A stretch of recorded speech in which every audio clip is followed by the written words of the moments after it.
She was cold, alone, and desperate until a solitary rancher opened his door and changed everything. This gripping Wild West story will pull you into a world of danger, courage, and unexpected fate. Don't forget to like, subscribe, and share. And tell us, where are you watching from? Let's get started. The Wyoming frontier had a way of swallowing sound, especially in winter, when the wind rolled across the plains like a living thing. Rancher Colt Maddox knew that silence all too well. He had lived alone on his land for nearly a decade, speaking more to his horses than to another human soul. That night, as snow drifted against the edges of his cabin and the horizon dimmed into steel-gray dusk, he was preparing to settle in beside the fire when a faint, hesitant knock broke through the stillness so soft, he first thought it was the wind playing tricks. Colt opened the heavy wooden door, and for a moment, the icy gust nearly shoved him backward. Standing on his porch was a woman, wrapped in nothing but a thin wool coat, her hair crusted with frost, her lips trembling. She looked like she might collapse at any moment. Colt stepped aside instantly, guiding her in with a steady hand. She attempted to speak, but her voice cracked beneath the cold. He led her toward the fire, kneeling by her side to warm her hands between his calloused palms. She whispered her name, Eliza Turner, before losing her breath again. As the warmth slowly returned to her limbs. She explained her story in fragments. She had been traveling north toward Montana in desperate search of her older brother, who had vanished 3 months prior. Her journey had been long, lonely, and filled with danger. But she had pressed on until the previous night when a group of bandits ambushed her camp. They stole her supplies, scattered her belongings, and chased her into the dark wilderness. Somehow, she had managed to escape, surviving on nothing but fear and determination. Her horse had collapsed a mile back, leaving her to walk the rest of the way through the storm.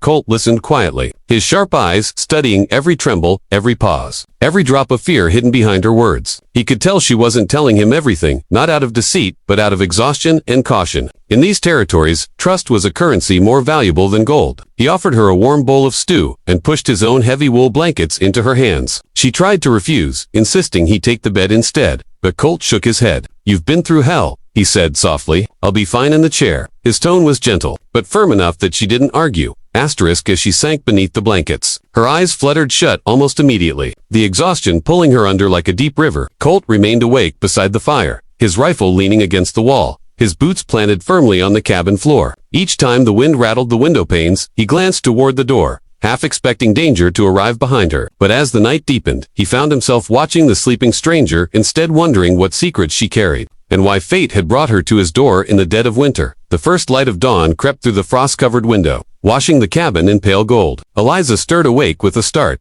her breath sharp, her eyes darting to the door as if expecting it to burst open. Colt, who had dozed lightly in the rocking chair with his rifle across his lap, noticed the fear returning to her face. He rose quietly and poured her a cup of warm coffee. She accepted it with trembling hands, the steam rising between them like an unspoken warning. "They'll come," she whispered. "Those men, they don't stop until they get what they want." Colt crouched beside her, his steady presence grounding the storm that swirled inside her chest. "You're safe here," he told her, but she shook her head, clutching the small leather pouch she had kept hidden. "They attacked me because they wanted this," she said. Colt's expression tightened as she opened the pouch, revealing a worn, half-burnt map marked with secret trails and coded symbols. "My brother left this behind before he disappeared," she explained. "He struck gold, real gold, and these men want the claim for themselves. They think killing me will keep the secret buried."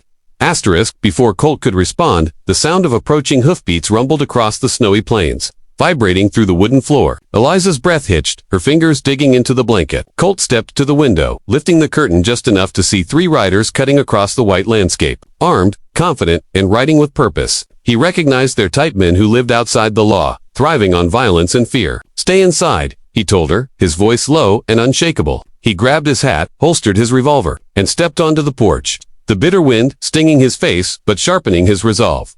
The lead rider reined in his horse, sneering down at Colt as if he already owned the land beneath them. "Morning, rancher," he said coldly. "We're tracking a woman who stole from us. You seen her?" His lie was smooth, practiced, dripping with false righteousness. Colt didn't flinch. "Ain't nobody here who belongs to you," he replied. The outlaw's eyes narrowed, fingers drifting toward his gun belt. "That map she carries, it's ours." Colt positioned himself in front of the cabin door. "Then you'll have to go through me to get it."